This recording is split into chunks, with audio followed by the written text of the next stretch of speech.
problem of gender equity in institutions is a complicated one.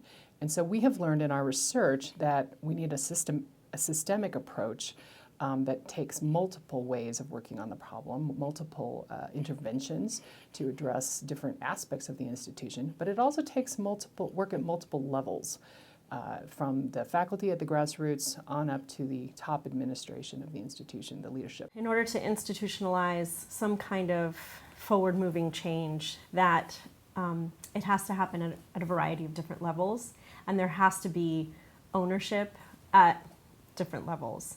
I think there's a lot of talk about systemic change and organizational change, and I honestly think it's three things. I think you have to win over the faculty. Like, the faculty have to say, this works, this is great. And then if the faculty feel that the particular initiative does not speak to them, or is not relevant to them, or is not responsive to the culture that they work in, then it actually will just fall flat. We would engage faculty, staff, administrators, not just as participants in our programs, but as facilitators, as planners, as leaders guiding the work of our advanced program.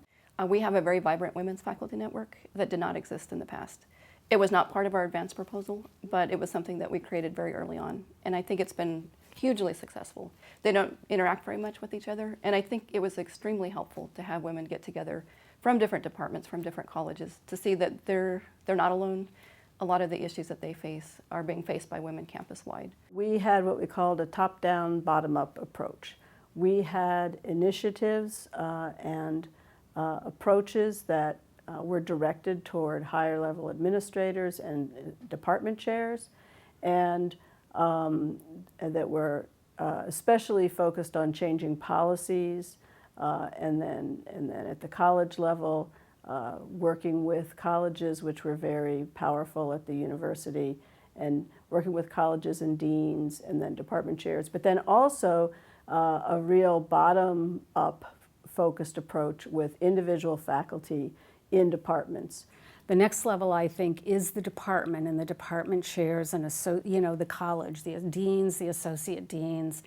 They begin to see, oh gee, our young faculty are getting grants because of this seed money, or they're getting a book published. If the sort of mid-level managers and leaders, like department chairs, deans, associate deans, are not on board with a particular change initiative, they too can create a whole set of obstacles and not provide course release time or other kinds of incentives to allow for that kind of change program to flourish. And then the third is, it is ideal if you have a provost or a chancellor who sees this model in action. The upper administration of any institution absolutely has to be on board with any sort of change initiative.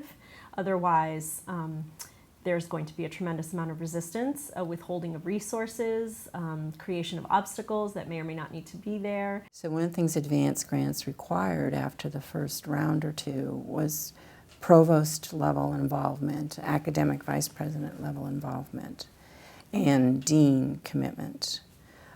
Those are the people who really became the principal spokespersons for our grant.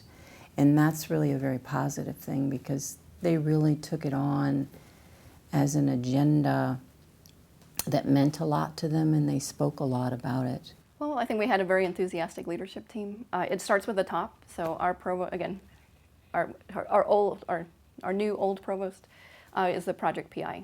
He's a sociologist and is very interested in issues related to equity, diversity, and inclusion. And he just brought a breath of fresh air in terms of new initiatives, getting faculty excited, making faculty more aware of the importance to get involved more with students. And so that started the change in terms of, the institutional transformation. When the advanced grant came in a year later, it picked up with a lot of the progress that had already been put in place. But the advanced grant has certainly escalated a lot of the excitement and enthusiasm on campus. We know often from cases where engagement of one group is missing and there are missed opportunities to affect change. We know that it's important to involve all the levels of the institution and to keep finding ways for those people to be directly involved, for them to know what's going on even if they're not involved, and to see the benefits to themselves and to the whole institution.